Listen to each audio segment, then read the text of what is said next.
Hello, welcome to Tej education. साथियों, छात्रावास अधीक्षक परीक्षा के लिए आज जीके विषय का प्रैक्टिस सेट 4 हम देखने वाले हैं। पूरा प्रैक्टिस सेट आपको याद करवाएंगे।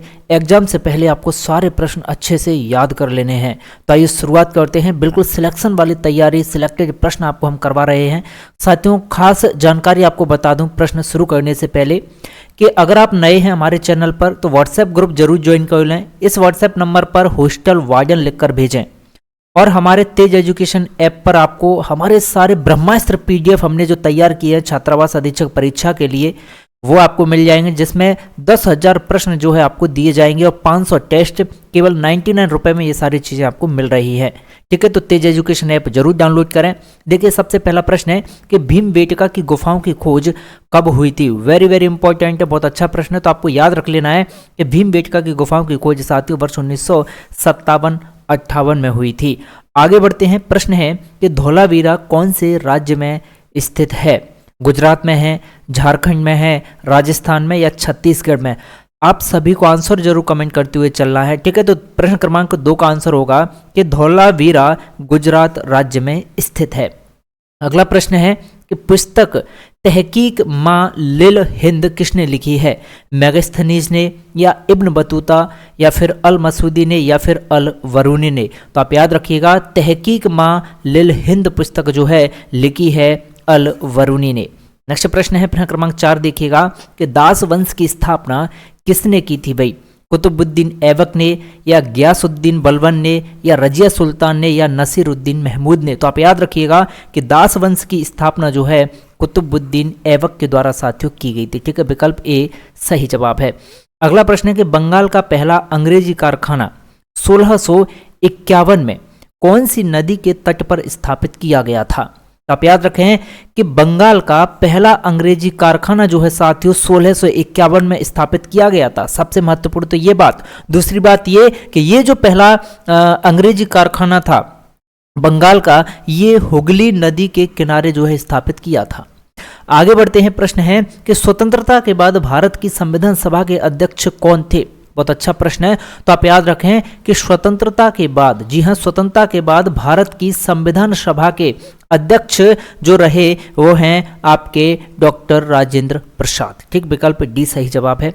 अगला प्रश्न है कि भारतीय संविधान में शामिल स्वतंत्रता, समानता और बंधुत्व के सिद्धांत कौन से देश के संविधान से लिए गए हैं। ठीक है, तो याद रखिएगा, स्वतंत्रता, समानता और बंधुत्व ये सिद्धांत लिए गए हैं हमारे फ्रांस के संविधान से। कौन से देश के संविधान से भी? फ्रांस देश के संविधान से लिए गए हैं।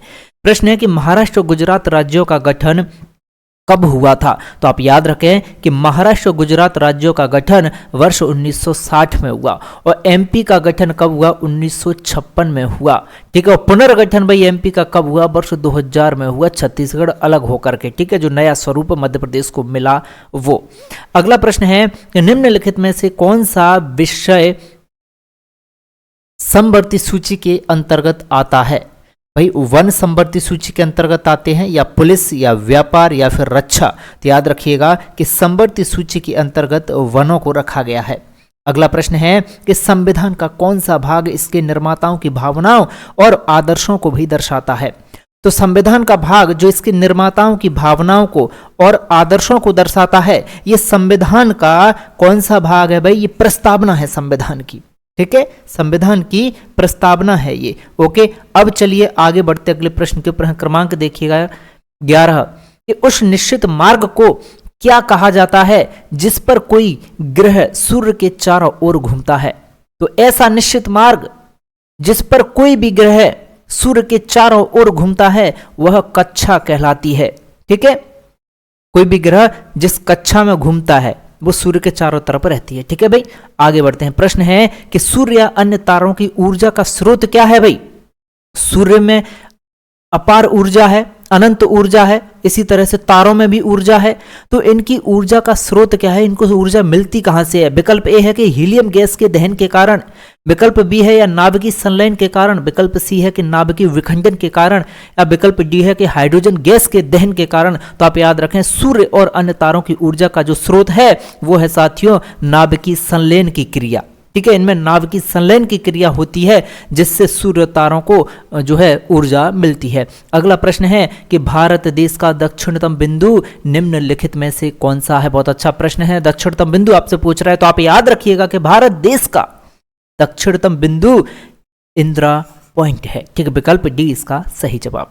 अगले प्रश्न की ओर चलते हैं। प्रश्न क्रमांक 14 देखिएगा कि माउंट गॉडविन ऑस्टिन की ऊंचाई कितने मीटर है। बहुत अच्छा प्रश्न है, तो आप याद रखें माउंट गॉडविन ऑस्टिन की जो ऊंचाई है ये 8611 मीटर है। चलिएगा, अगला प्रश्न है कि सूरत से होकर बहने वाली नदी निम्न में से कौन सी है जो सूरत शहर से भाई बहती है। ठीक है, या फिर आप कह सकते हैं कि सूरत कौन सी नदी के किनारे स्थित है, कौन सी नदी के किनारे बसा है, तो यह है आपकी ताप्ती नदी।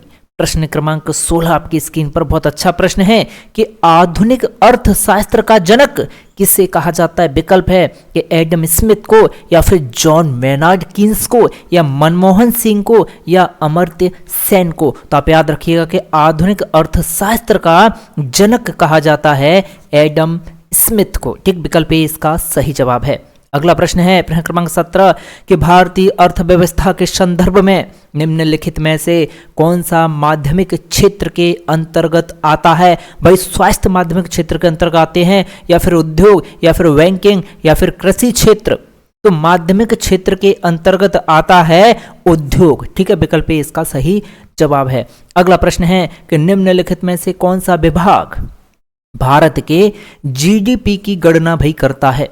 तो आप याद रखें कि भारत की जीडीपी की जो गणना है वह केंद्रीय सांख्यिकी कार्यालय के द्वारा की जाती है। किसके द्वारा? केंद्रीय सांख्यिकी कार्यालय के द्वारा भारत की जीडीपी गणना की जाती है। अगला प्रश्न है प्रश्न क्रमांक 19 देखें कि भारत में प्रवाही योजनाएं लागू किए जाने के समय भारत के प्रधानमंत्री निम्नलिखित में से कौन थे। तो आप याद रखें ये थे भाई मोरारजी देसाई। ठीक, विकल्प डी इसका सही जवाब। अगला प्रश्न है कि विजया बैंक और देना बैंक का विलय इनमें से किस बैंक में हुआ है। तो आप याद रखें कि विजया बैंक और देना बैंक का विलय, इन दोनों के दोनों बैंकों का विलय बैंक ऑफ बड़ौदा में साथियों हुआ है।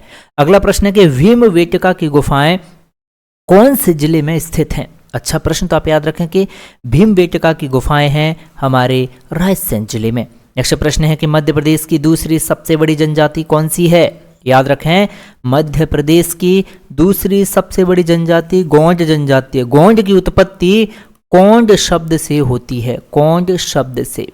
ठीक है, कोंड शब्द से, और भील भिल्ल से इसकी उत्पत्ति होती है। ठीक, अगला प्रश्न है कि वर्ष 1930 के जंगल सत्याग्रह में मध्य प्रदेश के किस आदिवासी क्रांतिकारी ने महत्वपूर्ण भूमिका निभाई थी भाई जंगल सत्याग्रह में। तो आप याद रखें जंगल सत्याग्रह में महत्वपूर्ण भूमिका निभाई थी गंजन सिंह कोरकू ने।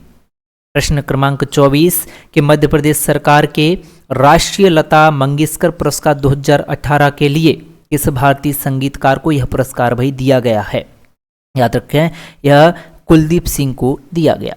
प्रश्न क्रमांक 25 कि मध्य प्रदेश के किस कवि को भारत का शेक्सपियर कहा जाता है। अच्छा प्रश्न, तो आप याद रखें कालिदास को भारत का शेक्सपियर कहा जाता है। तो साथियों इस वीडियो में हमने टॉप 25 प्रश्न आपको याद करवाए। मुझे उम्मीद है कि सारे प्रश्न आपको याद हो गए होंगे। बस एक दो बार रिवीजन और कर लेना, और रिवीजन आप पीडीएफ से कर लेना। ठीक है, पीडीएफ आपको इस वीडियो के नीचे डिस्क्रिप्शन में दी गई लिंक पर जाकर जो पेज पर जाओगे आप वहां मिल जाएगा। पूरे पेज पर सबसे नीचे आपको जाना होगा। ठीक है, लिंक पर क्लिक करके ऐप जरूर डाउनलोड कर लो, जहां आपको 10,000 संभावित प्रश्न, 500 से ज़्यादा टेस्ट केवल 99 रुपये में साथियों मिल रहे हैं। 1 साल की इसकी वैधता रहेगी। ठीक है, चलिए तो मिलते हैं नए सेशन में। तब तक के लिए जय हिंद, जय भारत, जय महाकाल। प्यारे साथियों क्लास को अपने हर एक दोस्त के साथ शेयर जरूर कर दीजिएगा।